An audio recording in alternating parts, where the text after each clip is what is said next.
पहलों अपना जुस्सा रखना पुरजा पुरजा करके, पहलों अपना जुस्सा रखना पुरजा पुरजा करके, फिर मैं विचों गज़लां लभना मिसरा मिसरा करके। इसे गल्लों धी जम्मे ते लोकी खुश नहीं हुंदे, ऐसे गल्लों धी जम्मे ते लोकी खुश नहीं हुंदे।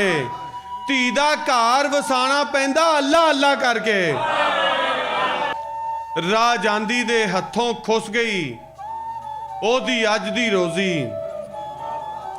राह जांदी दे हथों खुस गई ओदी अज दी रोजी।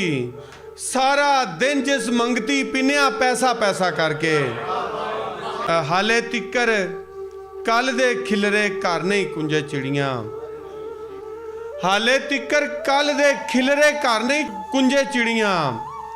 सुट चलीए फेर जुवाए तीला तीला करके, और गौ दे नाल जदों भी सुनना बुल्ले शाह दी काफी, गौ दे नाल जदों भी सुनना बुल्ले शाह दी काफी। अंदर कोई नच उठदा है थैया थैया करके।